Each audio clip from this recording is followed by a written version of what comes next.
Into the burrows, the faithful tune in. Gary Mack's in the booth, let the musings begin. Orange and blue, through the highs and the lows, breaking down every pitch, cause that's how it goes. It's MetsMusings, where the stories ignite. A recap, a rant, and a Saturday night. Stats and passion, a voice fans trust. All for the team that's forever with us. Hello, everyone, and welcome to another edition of MetsMusings. Well, the past week's been a wild one for our Metsies. They lost 2 out of 3 against Texas and ran that losing streak up to 8 games before ending it with a 3-run walk-off homer by Pete Alonso in the 10th inning Sunday against the Rangers. San Diego Padres then came in to town, and the Mets were able to beat them in the first game, get a 2-game winning streak, and then unfortunately they dropped the second game of the series. The big blow was a Manny Machado grand slam homer off of David Peterson, who struggled a little bit in that game. By the way, the first game was Clay Holmes started, went 4 good innings, and then Sean Manaea piggybacked him and came in and pitched 5 terrific innings and got the win. So this could be the way those two go the rest of the season. Holmes and Manaea are going to pitch on the same day. It did a couple of good things. It gave the bullpen an extra day off after an off day, so they had 2 off days, and they really didn't have to go to the bullpen as Manaea and Holmes carried the load for that game. In Game 3, the Mets won the game 6-1 and also won a series. It's been a while since the Mets took a series. So they took 2 out of 3 against San Diego, 2 big wins, and 3 big wins on this homestand so far, with Washington coming in next to finish off the season at home for the New York Mets. Yeah, it's almost over the season. Can you believe it? The Mets now have 9 games left, 3 at home, 6 on the road. As I said, the Washington Nationals are coming in for 3 at Citi Field. The Mets will then hit the road and play 3 against Chicago in Chicago, and the Cubbies at Wrigley Field, and then 3 at Miami, who always gives them a problem. So like to go 4-2 on the road to close out the year, and it would be nice to take 2 out of 3 or sweep the Nationals. The Mets could use the wins. Now it's just win every game that you can. The Mets are now at 79 and 74.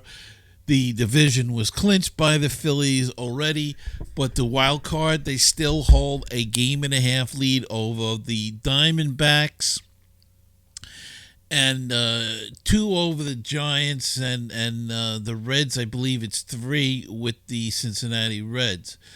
So the Reds look like they may be falling back.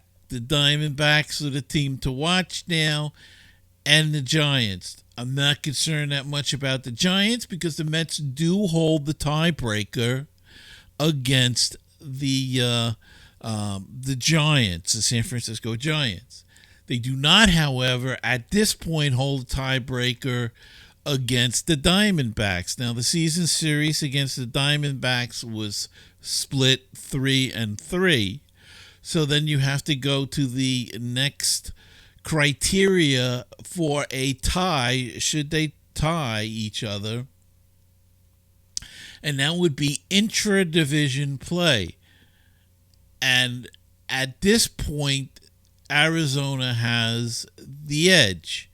Now, the Mets do have 3 more games against the Nationals. That's why it would be terrific to win those 3 games because they need every division game, and then they need to sweep Miami. And depending upon what Arizona does, I'm not sure if they have any more division games left. I believe they have 3 left, but it could put the Mets in position to take over that tiebreaker. But we'll have to see how that all plays out. The big thing the Mets have to worry about now is don't worry about all of that. Just go out, play good ball, and win, baby, win.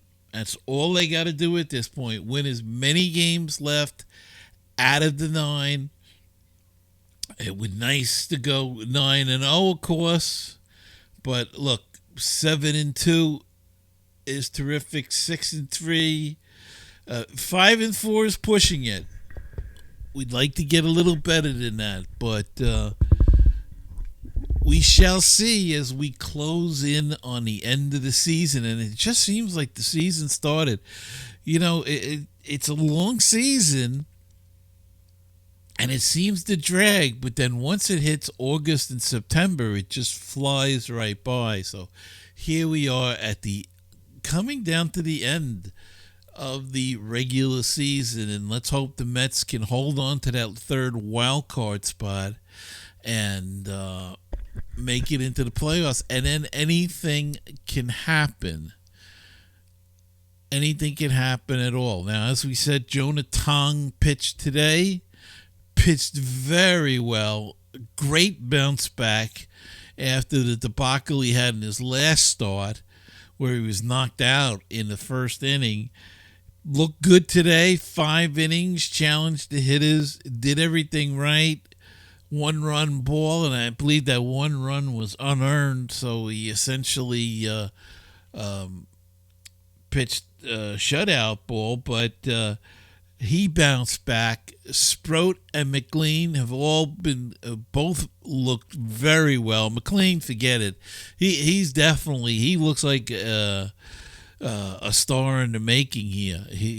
A lot of reminders with Jacob deGrom. I don't like to compare, but right now you see there's a lot of things in common. So he looks like he's going to be around for a long time, and hopefully he avoids injuries and keeps pitching as well as he has so far.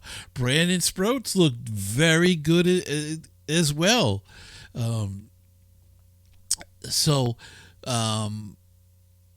The farm system seems to be paying off this year, and hopefully it will right through the playoffs. We'll see what they decide to do in the playoffs should they get past the wild card.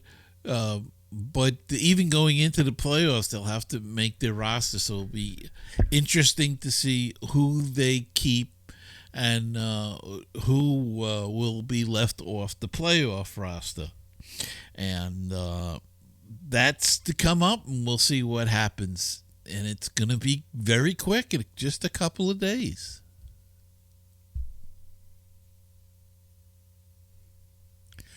All right, now it's time to check out the injury update. And this will probably be like the last one of the season. Let's just take a look at some of the guys. Tyrone Taylor is still recovering from a left hamstring. He returned to the team September 17th after the birth of his son and began ramping up baseball activities with a minor league rehab assignment soon. He's running out of time, though, as Syracuse has only got till Sunday to play.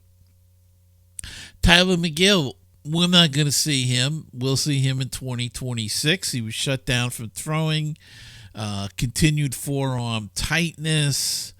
He underwent an MRI, awaiting multiple medical opinions on the result, and he's not going to come back this season. So, note to Tyler McGill this year. Jesse Winker, we're not going to see as till next year. You know what? Here's a name we haven't really been mentioning, and a guy that's not going to be back till next year, but Christian Scott, remember him? Came in, young, starting pitching. He'll be in the mix next spring training. He underwent a hybrid Tommy John surgery in September 2024 and missed the entire 2025 campaign, but he began throwing for the first time in March and graduated to bullpen sessions in August. And so he is looking to be back by spring training. So we could see Christian Scott also vying for a role in the Mets rotation or just in the Mets team. So good luck to him. And another good young arm. So he'll be coming off that surgery.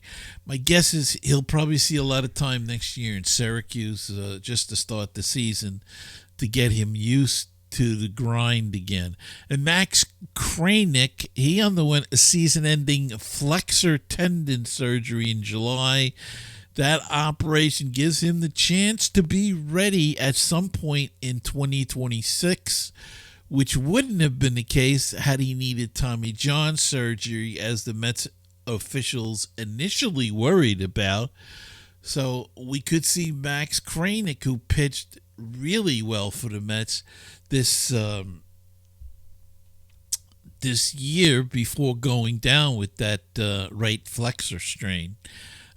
In other Mets news, the Mets have set a new MLB record. It's not necessarily one you set out to break. On Wednesday night, Dom Hamill made his MLB debut for the Mets, and in the process, he became the 46th pitcher to appear in a game for the Mets this season. No major league team has ever had more than the 45 pitches New York has used in a season. So, not exactly a record you want to break, but a lot of young guys getting experience. Hamill looked pretty decent, had a clean inning, got in a little bit of trouble, worked out of it though. No runs or nothing like that scored, so he looked pretty good. So maybe we've got another guy, and he may be best in the bullpen. So we'll see how that goes on. The Mets on Monday named Francisco Lindor their nominee for the Roberto Clemente Award for his work on and off the field. It is Major League Baseball's highest off-field honor. And this is the third year in a row Lindor has been nominated by the Mets. MLB will announce the league-wide winner during the World Series. And that'll be, before you know it, that will be here. All right. Let us take a break and be back. A little shorter show this week, but lots of things still to talk about and exciting news next when we go down on the farm. But let's take a break, and we'll be back right after this. Baseball and BBQ, your place for interesting baseball talk, opinions, and history. Baseball and BBQ, your place for barbecue recipes, tips, and interviews from the world of barbecue. If you like baseball and if you like barbecue, then tune in to Baseball and BBQ. Find us on iTunes, Stitcher, Google Play, and BaseballTalkRadio.com.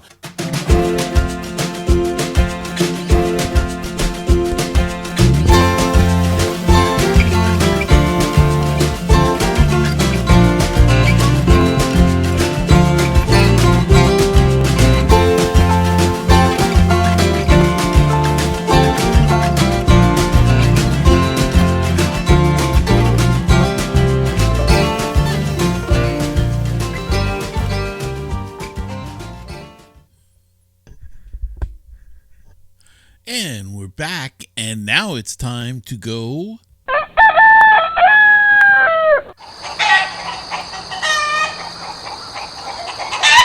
down on the farm. Trying to urge the Burgers to one more run. 2-1. Lined out to left. This could do it. Bay lines it up. He secures, and the Brooklyn Cyclones win the South Atlantic League in 2025. Dogpile at the middle of the diamond for the New York Mets High A affiliate, who have taken the championship series 2-0 and beat Hub City 2-1 to finish the year. Well, and with that fly ball, the Brooklyn Cyclones, yes, the Brooklyn Cyclones, the Mets High A affiliate, won the South Atlantic League Championship. Now, they dominated the league in the first half of the season. Then after promotions and roster changes, they had a lot of problems in the second half. But having won the first half round, they got into playoffs. And once they got in, these guys played hard. They were prepared.